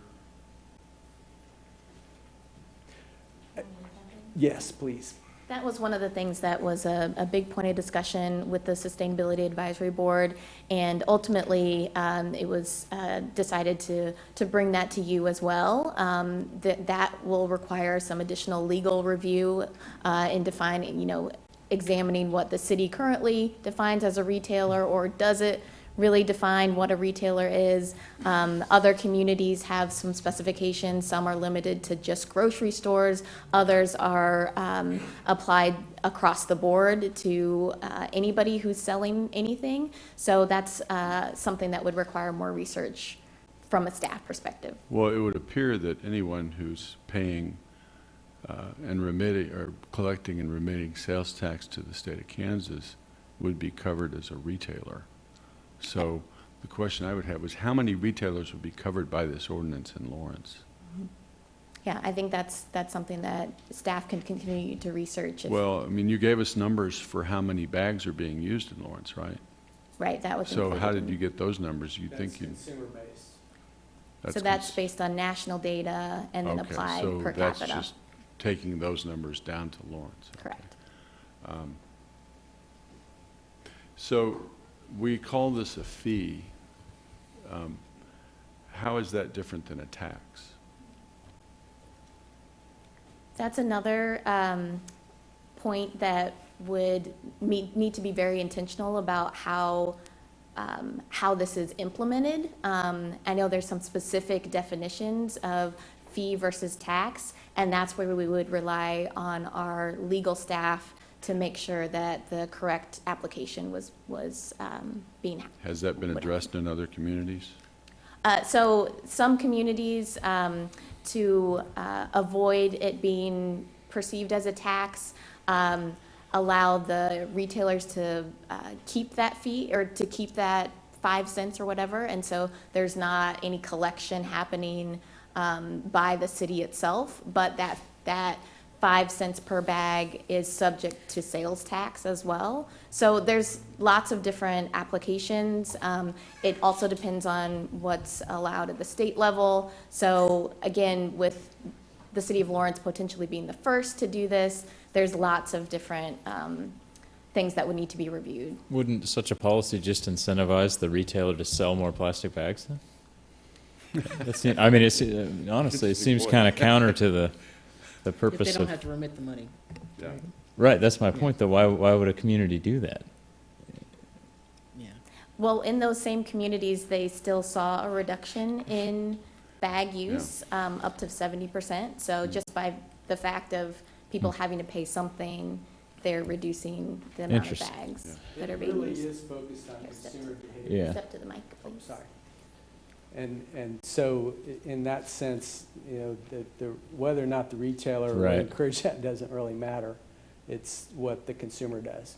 Yeah, no, I understand, and that was why the very first question I asked about the enforcement mechanism, that's, I mean, to be perfectly honest, my primary concern is making sure if we were to move forward with something like this, that everybody was on board. Otherwise, you know, consumers are going to logically go to the places that aren't actually charging them for the bag, and if we have no way to audit or, Right. we're gonna incentivize the wrong behavior.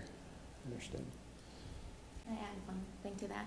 So part of the collection of that fee would go to the administrative costs, and so that could be one component that is included in that administrative cost is the regulation or compliance and monitoring that.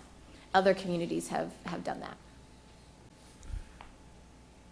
I had thought that, I read the report early on, and then I read it during this time, and I thought there was something in there about part of that fee would go back to the retailer to pay for the cost. Is that correct? Is that still in there? It was split into like 3 different ways. Did I miss that? The ultimate policy, I believe, came down to Just the two. two sources, or two causes, but, you know, it's up for debate. I mean, the main thing we want to make sure we do with the fees collected is make sure that we reduce the impact on low-income disadvantaged people. Beyond that, you know, the cost of the program should be taken care of, and if there is a cost to the retailer, then, you know, they should be compensated.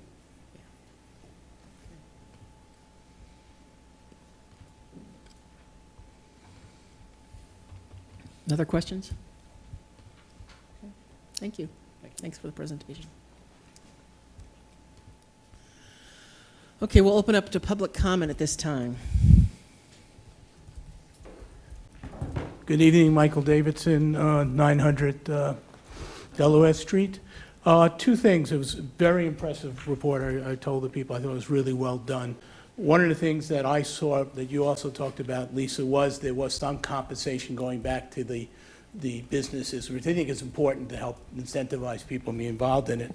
The other component I thought was really important is that this can't be a one-time marketing. This has to be continually marketed throughout the year.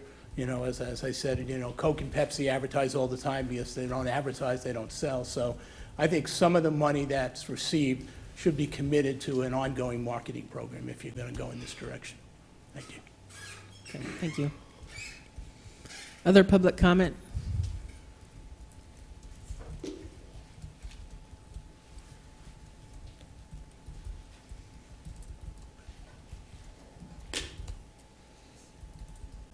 Hi, my name's Ruby Love.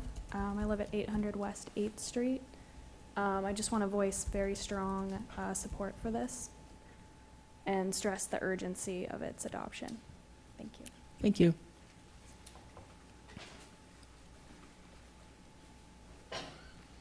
My name is Graham Craker. I live at 1421 West 2nd Street. As some of you know, I just returned from Santiago, Chile, the capital of the country, a metro area of 2.4 million people where they don't have any plastic bags. Everybody goes to the grocery store carrying their own bags, and the people that live close have a thing like a carry-on with 2 wheels, and they go and do their shopping and tote it home. I hope that whatever we do, we get it done before January 1st, when the legislature probably will try to outlaw whatever we're going to do. And then secondly, I hope that we plan in a way that will just eliminate all the bags and let all of us carry our own bags to the store. About 1/3 of the people I see at Dillon's and Hy-Vee carry their bags already. Thank you, Graham.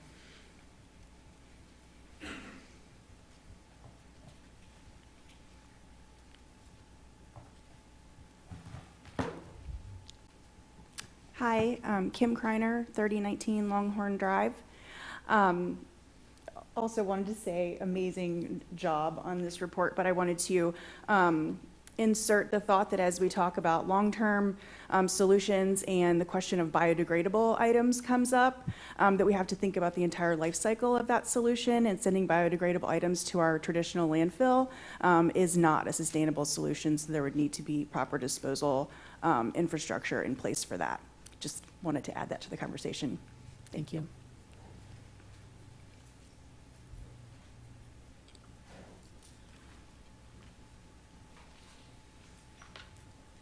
Teresa Wilkie, happy taxpayer at 3221 Yellowstone Drive, Lawrence, Kansas. All right, so thank you, City Commission, for hearing this proposed ordinance. Thank you, Sustainability Action Board, for your good, hard work on this. And it's so important, and the entire community, not the entire community, but many people in the community are trying to explain the importance of it. And you better believe this is going to be the first little baby step. The tenor of your questions to me, to my ear, sounds like people who just use plastic bags at the grocery store. And you know, I haven't used a plastic bag at the grocery store in years, and I carry my own bags, and no big deal. And I've used the same plastic bags for over 131 times, and no big deal. It's I can't imagine that it could be a big deal, but the city of Lawrence needs to start recycling. There need to be recycling pickups in downtown, in all the community building, park buildings. There are not in the community building, no container for plastic and glass. And this really needs to be done. Thank you for your kind consideration. Thank you, Teresa. Oh, and at public schools.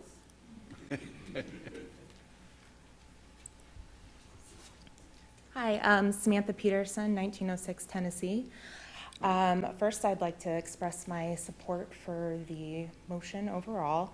I also would like to disagree with the characterization that it's a tax and that it's easily avoidable, especially with the city helping provide reusable bags to people.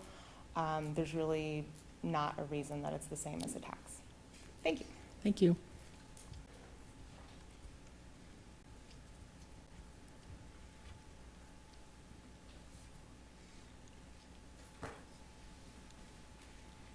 Hi, Margaret Krimar, 1966 E100 Road, Lecompton, Kansas.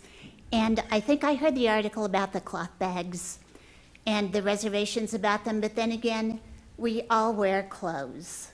You know, and everything we do does impact the environment, but I would like to speak in support of this motion. You could argue that it's just a small symbolic act, but we need to change our lifestyles more and more to be in accord with sustainability, because the earth has been getting a bad rap for too long. Thank you.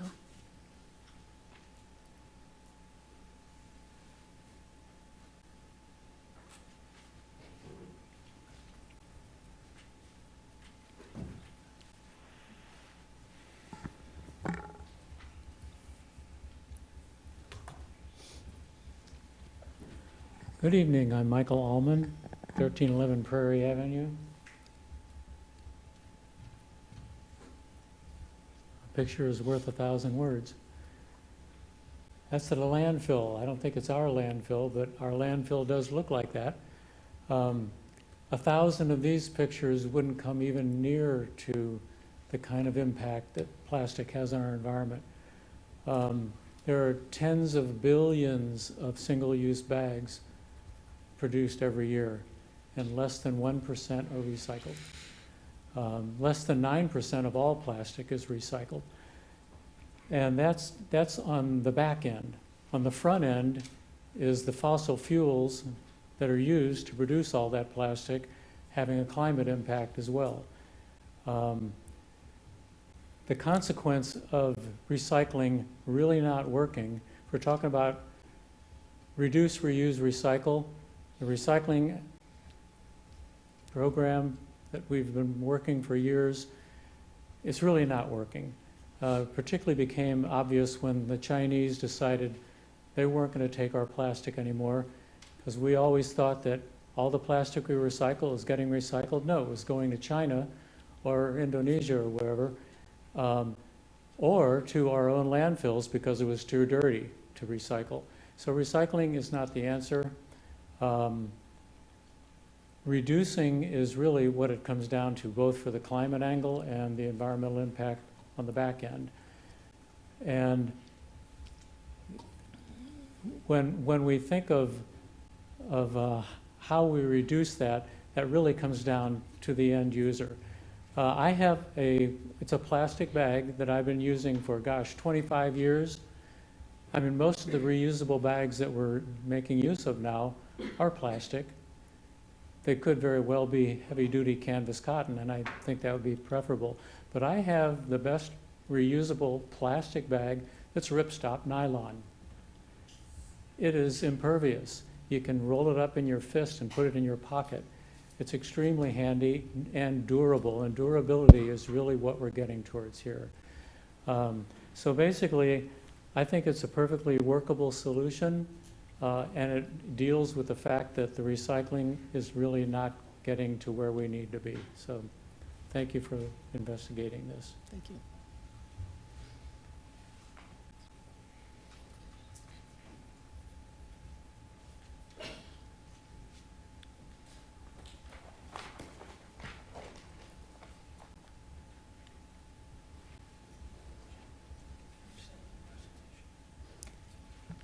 Connie Fitzpatrick, 740 Rhode Island. Thank you, everybody that has worked in this. I'm really excited, especially because I remember being at the meeting when the youth came and they stood in line, and then that's when I learned you gotta stand in line. Okay. So it was very impactful for me to see that, and then to be here as well, being like, wow, okay, youth, all the work, and we're here, and to see this moving forward. So going back to remembering who this is for, and I think that the youth is ready, and if this is a symbolic or is scientific or is just a policy, I think it's important either way to go for this, because we owe it to the youth to at least try, right? So you guys have the power to build the sidewalk this way or that way, and the youth as they grow, they will follow whichever one we choose. And I think this is a great opportunity to try something for the youth.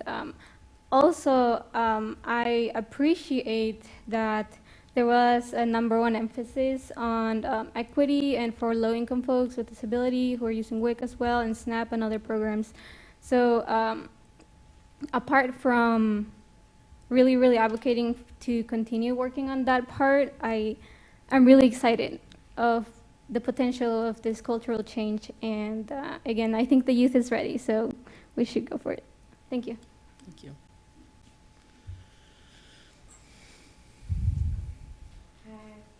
My name is Leanna Henning. I live at 3032 West 7th Street, and I got to get home to my babysitter. I just want to tell you guys a couple stories. I told her that I was coming to talk to you guys, and she said, oh, I went to the swimming pool in Topeka, and there was no place to recycle my bottle, and my grandma said, just throw it away. She said, I took my bottle and I hid it in my bag, and I took it home to recycle it. The youth are ready, and they have a strong voice, and I'm so glad that they were here. You may have been one of my teachers in grade school. I don't know. Leanne, Yeah. go talk to us. Okay, Oh, sorry. thank you. It looks familiar. But anyhow, that's one story. The other story is I own a yoga studio, and everything that we use is reusable or made out of compostable materials. And I take it home and I put it in my compost bin in the backyard, and I watch it degrade, and then I put it in my garden, and my tomatoes taste really good this year. Right?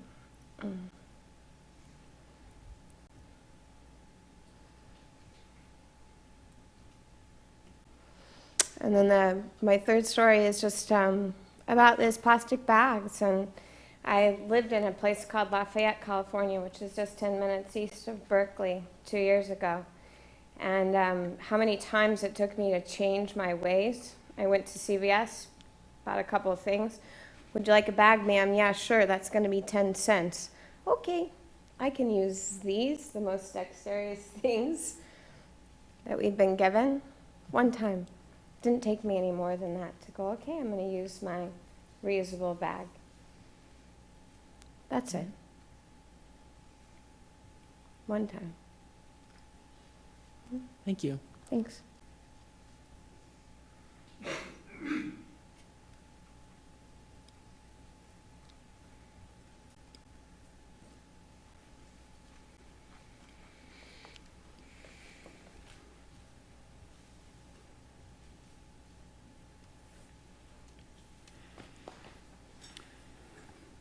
Thank you again for the opportunity to be here and my appreciation to Sustainability Advisory. So doing a great job. I'd keep it on that. And I hope you'll bear with me because I have a confession.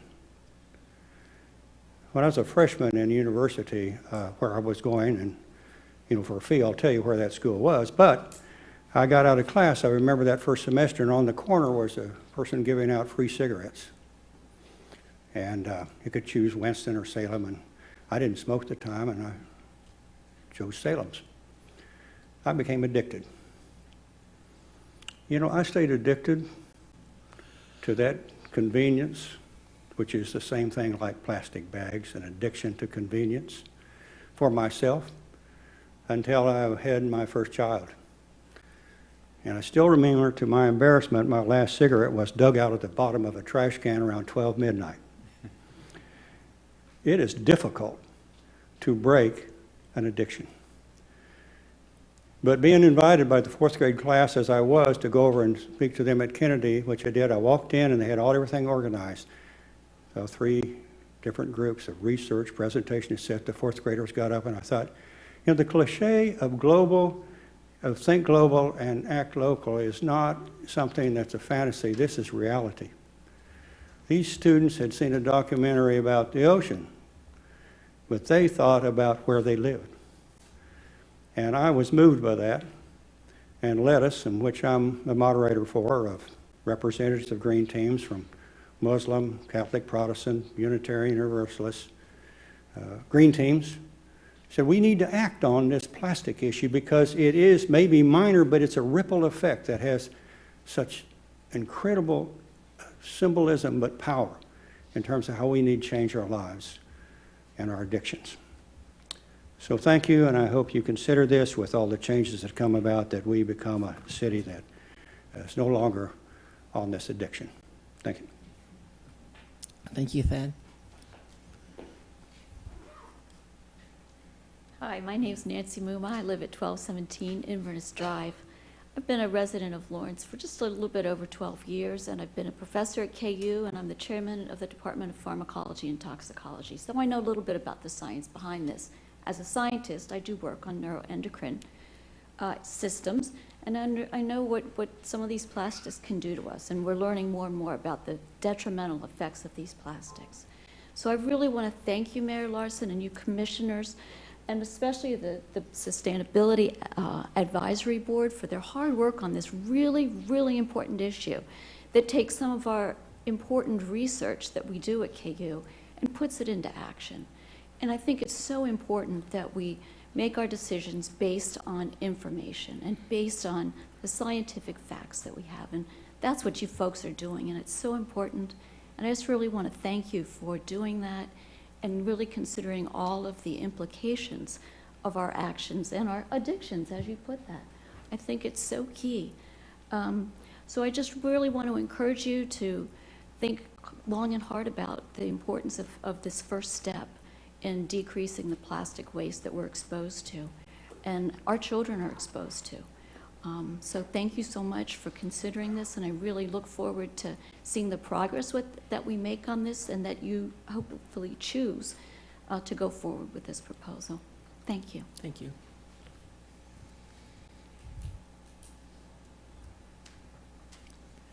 Any other public comment on this item? Hi, Chris Flowers. My problem with this bag tax is that it doesn't seem quite fair to me. For instance, why a tax on bags but not on bottles of water? Besides bags, plastic bottles are also a problem for the environment. Why not a tax also on bottles of water?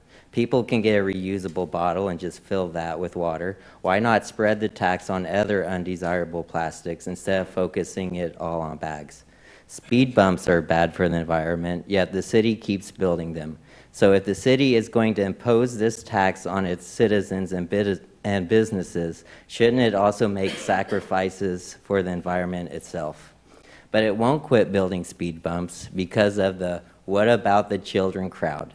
Funny thing is that some of the people wanting a ban on plastic bags to save the environment because think about the children are also the same ones wanting speed bumps because think about the children. That's my problem with this idea. It is one group of people imposing their will on others. They want us to give up our bags. I say this, I'll gladly give up my bags if they give up their speed bumps. Speed bumps cause cars to burn more fuel, and I think air pollution is just as bad as plastics in our landfill. Also, quitting building speed bumps wouldn't cost anything to the city, nor would it cause a headache for our stores as they try to accommodate this. So, where I'm at is, I'm okay with this ban, or not ban, but this tax, but I want the city to start making more environmental sacrifices. And I mean, if you're going to be asking us to pay a tax, I think the city should do a lot more for the environment. Thank you. Any other public comment?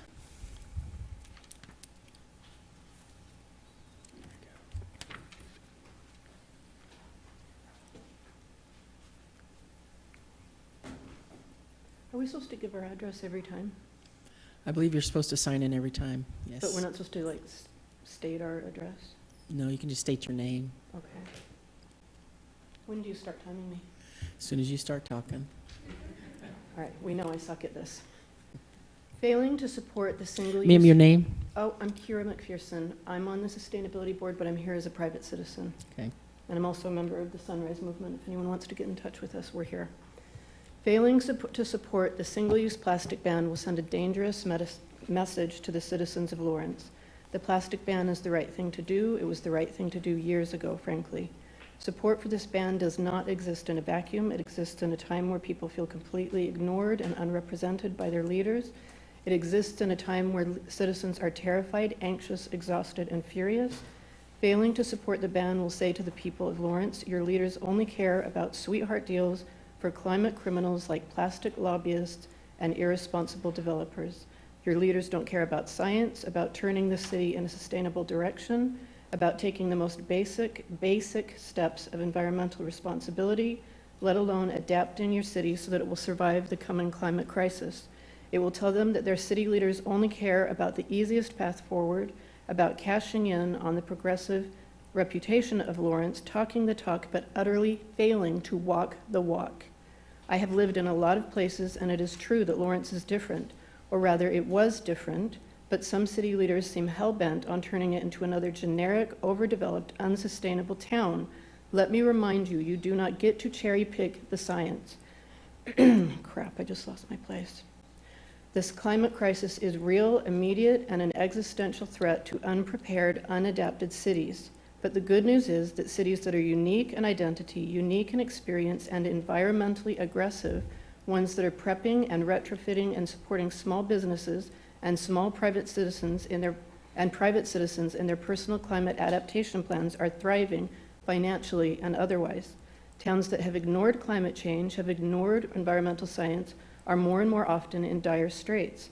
If this comes down to money and not ethics for this commission, which so often seems to be the case, there are inarguable numbers by nonpartisan financial groups that show it is a financially savvy move in the long run to embrace a progressive environmental stance, to be astute, to do the right thing, and the financial numbers of green towns are so robust that even plastics lobbyists and developers can't argue with them. Green policies, green politicians are the future, period. If you care about job security, you'll pay attention. This kind of messaging is so easy and obvious it writes itself. Lawrence supports and protects the environment. Lawrence will support and protect her people. Lawrence is committed to a green, thriving, financially secure future. You didn't cut me off. Did I make 3 minutes? You're not 3 minutes yet. First time ever with it. Thank you. I was prepping. Any other public comment on this item? Okay, bring it back to the commission. Still waiting on that plastic lobbyist check. Are you? Yeah. Yeah, I hear you. waiting on it. I'm waiting on a lot of checks. Any I other- think it's really cool that KU was involved so much with this project, with the Sustainability Advisory Board. I think that's super great. Yeah, I appreciated the report. Thanks for your work on that. I think that's one of the most well-organized and articulate reports that we've gotten. So I really, really do appreciate that. I worked at the Merck as a cashier for a lot of undergrad, and I was there when they transitioned from using plastic bags, and the sky was falling for a lot of people, and we all survived. I do think that money talks for sure. We would have folks who would bring in, plastic bags from other locations, 30 of them, and put one single item, and every single one of those, I want that 5-cent bag refund. So I do think that there is an impact when you're doing something like that. I think that as long as we're looking at the equity issues, this is definitely something for us to continue digging at and finding something that would be useful for our city.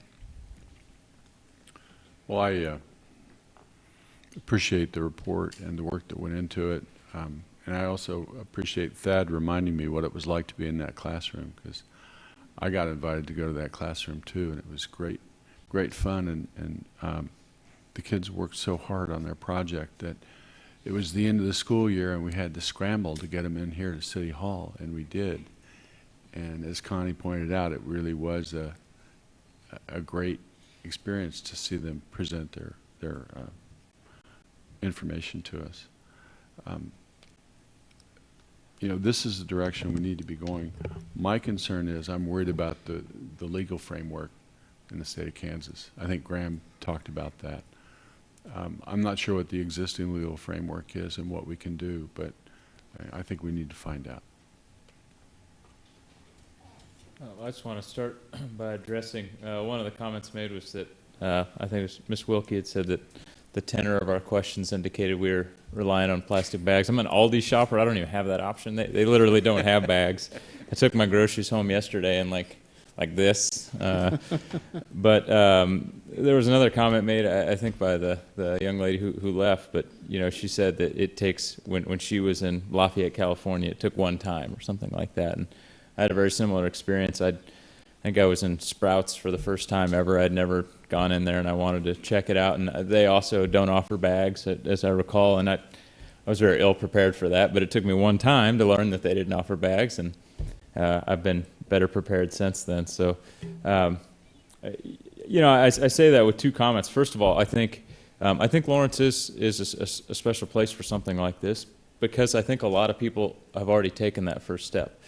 My family shops at Aldi's, and one of the reasons we do that is because I think that they've made a big step in removing bags, and I choose to spend my money there as a way of essentially kind of thanking them for taking that first step without the city forcing them to. I know Dillon's, or Kroger, I should say, has talked about going bag-free.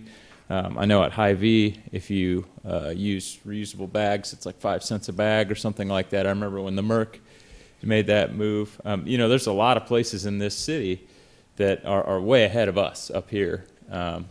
And that is one of the neat things about this community is a lot of people didn't wait for us to act.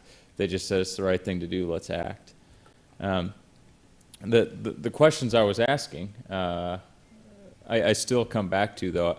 I think this is a step, as a commission, we certainly ought to investigate, because it's a direction we need to go, not just with plastic bags, but across the board. But I also acknowledge the fact that realistically, I think this is in a lot of ways pretty unenforceable from a city governance standpoint. It's the concept that the city of Lawrence would be auditing Dillon's for the amount of plastic bags. It's just never, that will never happen. It won't, whether we have 16 cents collected or not. And so I think we should look at moving forward with this because we need to push the needle that direction, but I think we do need to have the conversation about the fact that a lot of what we're looking at here is going to be reliant upon those stores doing the right thing, and having some faith in our community that we are Lawrence and we're different and we're going to do this right, and having a little trust there, because I think at the end of the day it's going to be pretty hard for the city to back that up from a enforcement standpoint. So I got a little story to tell about the plastics, and I appreciated the professor from KU getting up and talking about the aspects of plastics in our waters and so forth. So back in the 1980s, so this is going to date me a little bit, when I was an environmental geologist, and in the 80s I did tons of field work, and we would go around the state and sample water supplies all over the state. And so we saw all the chemicals you could imagine. Sometime in the 80s, we first started running across in our water supplies chemicals related to the breakdown of plastics in the 1980s. And we were all very perplexed by that at that time. And it caused us to do a lot of research and look at what is going on. And these were industrial places. So unfortunately, that's what you do see, the chemical compounds. But this was back from the 1980s, and we're seeing it from then, and now it's been getting worse. So it's been around a long time, but just the fact that that's the first time I encountered it was just mind-boggling for me as an environmental geologist. So this is long overdue. This whole process is right here. What I think is important to remember, though, is that it's not the what it needs to happen. We need to get rid of plastic bags as well as many plastic things. But it's how we do this. It's how we accomplish this task. And I agree with my commissioners that we need to make sure we do this very thoughtfully. And I often wonder if it's not better just to do an outright ban. Because this program, to get in a program in a place like this, I am concerned about just the complex nature of it and the ability to do the legal aspect of it. So, I'm there, but we need to make sure how we do this is correct. So I support an outright ban as well. I was trying to remember while I was watching the presentation, which I was born in 1971, and I remember when plastic bags started to be used at the grocery store. So what that tells me is there was a time when we didn't have plastic bags at the grocery store, and we still got groceries, and we all lived. So I support banning it completely. So I'm interested in moving forward with this. I don't know what we need to do now to accomplish that, or if we can do that since it's a work session. Any thoughts? We can't vote tonight Right, because we it's a cannot work vote session, tonight. so. I think there's still a lot of questions we've got There's to get tons of answers to. questions, Yeah. yes. One of the questions that, you'd mentioned industry. This is certainly not national chain, but I was eating at a local restaurant, and the owner of that restaurant came and sat at my table, and he said, "Hey, I have some questions about this thing." And at first, I thought he was kind of making fun of it, but as I engaged with him, he was very serious. He was confused as to the definition of single-use plastic bag, and he said, "I'm a restaurant. Am I a retailer?" And my initial thought was, well, no, But then I get to thinking about what Stuart said, and you do collect sales tax, and you remit that to the state. And his question revolved around single-use plastic for like to-go cups. And he goes, "Do I need to? Are we going to move to a place where I'm charging for to-go cups?" And I didn't have an answer for him. That caught me off guard because I had, in preparation for this work session, to be honest with you, I had way overly narrowed the focus, and in my mind, I was picturing, Dillon's and Hy-Vee and that sort of grocery atmosphere, and so I think one of the big things we need to do before this moves from work session to actual ordinance and a vote is we need to definitely define the terms. Our legal team does a great job of it's very normal at the front end of an ordinance to see terms defined. I think at this one it's going to be so vitally important. Like what is a bag? Right? Is it a vessel that carries material, and therefore a to-go cup becomes a bag? And I mean, I'm serious. I'm not trying to make a joke out of this. It's a question I have, and as I learned at lunch, a question that members of our community have some concerns about. I think we're going to, if we aren't very careful to define that and then to offer that education piece in the community, we're going to have a lot of people violating the law unknowingly and unintentionally. And so we need to be very careful with that aspect of this when it comes to ordinance.